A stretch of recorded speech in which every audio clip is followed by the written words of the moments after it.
एक मामला बताया और इसमें हस्तक्षेप नहीं करने के लिए कहा। इस दौरान अमेरिकी अधिकारी तिब्बत को अपना बताने वाले चीन के दावे को भी खारिज करेंगे। तिब्बत प्रशासन ने अमेरिका की इस पहल का स्वागत किया है। वहीं अमेरिकी संसद में पास रिजॉल्व तिब्बत एक्ट से चीन को बहुत तकलीफ पहुंची है और चीन ने अमेरिका को सख्त चेतावनी दी है। देखिए, ये चीजें हैं, इंडिया ये काम कर रहा है। मैं आपको बात बताऊं, ये चीजें समझने वाली हैं। उन्होंने चाइनीज प्रेसिडेंट को ये कहा है कि तुम्हारा वक्त गुजर जाएगा, तुम्हें कोई बंदा क्रेडिट नहीं देगा, तुम्हें कोई याद नहीं करेगा, तुम्हें कोई देखेगा नहीं तुम्हारी तरफ। मजे की बात यह है कि इस वक्त अमेरिकन ने बसेरा किया हुआ है इंडिया के अंदर कि दबाओ कोई नस, दर्द कहीं और होता है। सुना है आपने? यही एक बहुत बड़ा खेल भारत में हो गया। कुछ अमेरिकी पॉलिटिशियंस धर्मशाला क्या पहुंच गए, धर्मशाला हिमाचल प्रदेश में, धर्मशाला क्या पहुंच गए, वहां पे बीजिंग में जुकाम हो गया। बहुत परेशान हो गए भाई चाइनीज। उन्होंने बोला कि ये चले कैसे गए धर्मशाला। आप बोलेंगे कि धर्मशाला जाने में क्या है, और वहां पे बैठते हैं हिज होलिनेस दी दलाई लामा। चाइना जो है दलाई लामा को बिल्कुल पसंद नहीं करता। उनको कहता है कि सेपरेटिस्ट हैं, ये कहते हैं कि सेपरेटिस्ट सेंटिमेंट्स फैलाते हैं, तिब्बत की आजादी की बात करते हैं, और हम दलाई लामा को यानी चीनी कहते हैं कि वो दलाई लामा को पसंद नहीं करते। नैन्सी पेलोसी और यूएसए के लॉ मेकर्स ने मुलाकात की है दलाई लामा से। ये एक इतना बड़ा मूव है, एक ऐसी स्ट्रेटेजिक मूव है। इंडिया के लिए ये एक विन विन सिचुएशन है। कुछ किए बगैर भारत के लिए इस वक्त जो धर्मशाला भारत के हिमालयन टाउन में हो रहा है, वो इंडिया के लिए एक विन विन सिचुएशन है। जय हिंद दोस्तों, आपको पता होना चाहिए कि जो भारत के साथ चाइना का सीमा लगता है वो आखिरकार भारत चीन का है ही नहीं। चाइना ने एक दूसरे देश तिब्बत पर कब्जा किया है। तिब्बत के जो धर्मगुरु है, कब्जा करने के बाद चीन का वो भारत में आकर शरण ले लिए थे। दलाई लामा से मिलने यूएसए के बहुत सारे लोग धर्मशाला आए हुए हैं और चाइना इसको देख के डर गया। यूएसए कह रहा है तिब्बत को चाइना फ्री करे।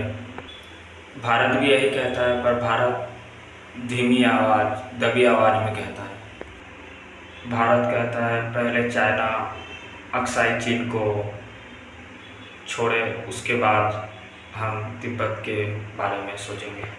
एक्चुअली भारतीय गवर्नमेंट तिब्बत के बारे में ज़्यादा बोलती नहीं है, बट यूएसए कह रहा है हम तिब्बत को आज़ाद कराएंगे, तो भारत के लिए तो बहुत अच्छी बात है। दोस्तों, उस समय जब चाइना ने तिब्बत पे हमला किया था तब हमारी गवर्नमेंट सोई हुई थी। कांग्रेस की ही गवर्नमेंट थी, नेहरू साहब ही थे। तब वो कह रहे थे कोई बात नहीं, तिब्बत पे कब्जा हो रहा है तो हम क्या करें। हमारी प्रायोरिटी ये रहनी चाहिए थी कि हम तिब्बत को बचाएं चाइनीज़ एग्रेशन से, लेकिन हमारी गवर्नमेंट तो सोई हुई थी, हम क्या करें। उन्होंने जैसे नेपाल को अलग बना दिया, भूटान को अलग बना दिया। हमने पूरी लड़ाई बांग्लादेश के लिए लड़ी और बांग्लादेश को उन्होंने अलग देश बना दिया। लेकिन उस समय हमारे पास मौका था कि हम इन सबको भारत में शामिल कर लें, पर उस समय की गवर्नमेंट ने ऐसा नहीं किया। हमारी उस समय के जो कांग्रेस की गवर्नमेंट थी वो तो इलाका दान देने में लगे हुए थे। आधा कश्मीर पाकिस्तान के दे दो, अक्साई चीन चाइना को दे दो, तिब्बत पूरा चाइना को दे दो, बांग्लादेश को एक अलग देश बना दिया जाए, नेपाल को अलग, भूटान को अलग। क्यों नेहरू साहब को महान कहा जाता है, मुझे तो समझ में नहीं आता। Americans are making their resources available for anyone who is anti-China. यहाँ पे आके पाकिस्तान की ब्रैकेट लग जाती है यहाँ पे आके, वरना ये सारे के सारे कांग्रेसमैन पाकिस्तान आते थे। एक वक्त था ना माजी में, ये लोग पाकिस्तान आते थे। क्यों आते थे भाई? इनको पता था, इनको इस चीज का पता था कि हमें, जिसे कहते हैं ना, हमें जरूरत है पाकिस्तान की। उस वक्त क्या था, मैंने तो अगले दिन आपको कहा था कि इंडिया एस्ट्रोनॉट भेज रहा है, और हम क्या भेज रहे हैं? इंडिया एस्ट्रोनॉट तैयार करता रहा, हम दहशतगर्द तैयार करते रहे। इस चीज ने ना को नुकसान पहुंचाया। आपकी सोच हो सकती है ना इस चीज का कि वो एस्ट्रोनॉट तैयार करते रहे, और हम क्या तैयार करते रहे? वो एस्ट्रोनॉट तैयार करते रहे, हम क्या तैयार करते रहे? ये दुख होता है। ऐसी चीजें देख के मुझे दुख होता है कि हमारे लोगों ने वो चॉइसेस क्यों ना लेके आए, क्रिएट किए अपने लोगों के लिए। अब दलाई लामा को मैसेज जो है, क्या आपको समझते हैं अमेरिकन को दलाई लामा से कोई बड़ी मोहब्बत है? नहीं। Nations do not love Nations, they love their interest. It is all about interest. अब दलाई लामा का जो मैसेज है वो अमन का है, तालीम का, नॉलेज का है, to preserve your traditions, compassion, purity of soul and love. Dalai Lama जो है वो बड़े जबरदस्त किस्म के लीडर हैं और उनकी लेगेसी कोई डाउट नहीं है, अमन की लेगेसी है, और and he will continue to stay longer. I agree with the Pelosi on this, Nancy Pelosi, but the question is कि वहां पे बैठ के चीन को धमकियां लाना, ठीक है, तो साढ़े पंजाबी च रहने तेरा कख ना रहे, ठीक है जी, इस अंदाज से बातें हो रही हैं, वे तेरा कख ना रहे, ठीक है। सो जैसे खातून वो पेलोसी साहबा जो है, she is talking to president Xi Jinping and saying तेरा तुम मर जाने गलत कीता है, मतलब that's how I am just trying to interpret. But the question is, जो दलाई लामा है, ठीक है, वो जारी बात है अगर इंडिया में बैठे हुए हैं तो इंडिया की कितनी बड़ी लिवरेज है।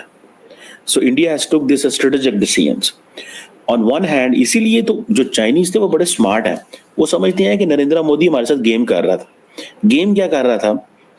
वो समझते हैं एक तरफ से 18 दफा मुलाकातें शी जिनपिंग से की है, जफियां डालता है, लेकिन दलाई लामा को भी रखा हुआ है, लद्दाख की स्टेटस भी चेंज कर रहा है, यूनियन टेरिटरी भी अपनी मदद से बदल रहा है, एलएसी के ऊपर चीजें भी कर रहा है, और हमें पता कोई नहीं था। सो इसीलिए जो चाइनीज हैं वो थोड़े अनॉयड हुए। वो पहले ये समझते रहे, लेकिन उन्होंने समझा कि जो काम इंडिया पोले पोले होकर कर रहा है ना, ये इसको ऐसे नहीं करने देना। मतलब ये एक चीजें हैं, ठीक है जी। अब अगर आप देखें ये जो अमेरिकन आए हुए हैं, ये कितनी बड़ी इंडिया की लिवरेज है जो कि सिर्फ अमेरिकन के पास है।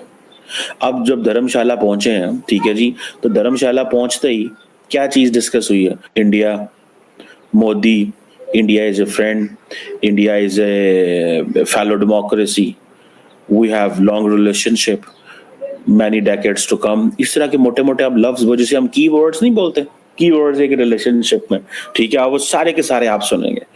एक्चुअली दोस्तों, एक बिल पास हुआ है अमेरिका में और जो बाइडेन को उसको साइन करना है। बिल एक बार पास हो गया और प्रेसिडेंट उसको साइन कर देता है, फिर वो एक्ट बन जाता है, फिर वो हिस्सा बन जाता है कानून का। तो ये बिल क्या है, ये मैं आपको बताना चाह रहा हूं। ये बेसिकली ये है कि अमेरिका जो है stands with the people of Tibet. अगर एक लाइन में मैं समझाऊं कि अमेरिकन जो है, जो state of the United, the government of the United States of America, America as a country stands with the people of Tibet. अब यार ये तो चाइना के वन चाइना प्लान के मुंह पे एक थप्पड़ है। इतनी बड़ी बात कर दी अमेरिका ने। We are very excited to see His Holiness tomorrow to talk about many things, including the bill we just passed out of Congress that basically says that United States of America stands with the people of Tibet. फिर McCall से पूछा गया कि क्या president Joe Biden इसको sign करेंगे? उसने बोला yes he will, he will. 2 बार बोला yes he will, he will, पक्का साइन करेंगे। अच्छा जी, ये बेसिकली लेजिस्लेशन है रिजॉल्व टिबेट एक्ट। इसको कहा जाता है रिजॉल्व टिबेट एक्ट, यानी कि तिब्बत का जो मामला है इसको सॉल्व करिए, ठीक है। पर इसको promoting a resolution to the Tibet China dispute Act, that is the detailed name, promoting a resolution to the China Tibet dispute Act. अच्छा, ये जो एक्ट है बेसिकली ये रिकॉग्नाइज करता है कि चाइना और तिब्बत, आप इसकी वर्डिंग देखिएगा तब आपको पता लगेगा। सारा जो खेल होता है ना दोस्तों, शब्दों में होता है सारा है। फिर इसने तिब्बत को अलग मेंशन करा है, चीन को अलग, यानी कि America will recognise that Tibet and China are 2 different entities. ये दोनों अलग चीजें हैं। आप समझ रहे हैं कितनी बड़ी बात है? कल चाइना बोलेगा कि तिब्बत और चाइना का क्या मतलब है, तिब्बत तो हमारा हिस्सा है, लेकिन अमेरिका ने पास कर दिया ये लगभग। अब सिर्फ जो बाइडेन के सिग्नेचर की बारी है। द रिजॉल्व टिबेट एक्ट जो है ये सपोर्ट करता है तिब्बतियों के हक, और यूएस को कहता है कि नेगोशिएशन आप करिए चाइना और तिब्बत के लीडर्स के बीच में। अब चाइना तो तिब्बत के लीडरों को मानता ही नहीं, वो तो कहता है कि चाइना हमारा हिस्सा है, चाइना ने कब्जा कर रखा है। तिब्बत के लीडर कौन से हैं? शी जिनपिंग तो है लीडर, और कौन सा लीडर है? ये कहता नहीं, तिब्बतन्स के अलग लीडर है, चाइनीज के अलग लीडर है, दोनों में बातचीत होनी चाहिए। ह्यूमन राइट्स की बात करता है यह बिल, और इसके अलावा जो चाइनीज ऑफिशियल्स ने तिब्बत में ह्यूमन राइट्स अब्यूजेस करे हैं वो सैंक्शन होंगे, और एक बार वो सैंक्शन हो जाएंगे तो पूरे वेस्टर्न वर्ल्ड में उनका घूमना, उनका आना जाना, उनकी बिजनेस डीलिंग्स सब कुछ चौपट हो जाएंगी। ये अमेरिका के हाथ में दोस्तों बहुत बड़ा हथियार है, किसी को एक बार सैंक्शन कर दिया ना। दोस्तों, चाइना को शांत रखने के लिए यही पॉलिसी है। जो चाइना ने इलीगल लैंड कब्जा करके रखा है, तमाम देशों को दुनिया के सामने ये लाया जाए कि चाइना एक्वल में एक बहुत छोटा इलाका है। चाइना भारत का आधा है। भारत के पास कब्जा करने के इतने चांसेस थे।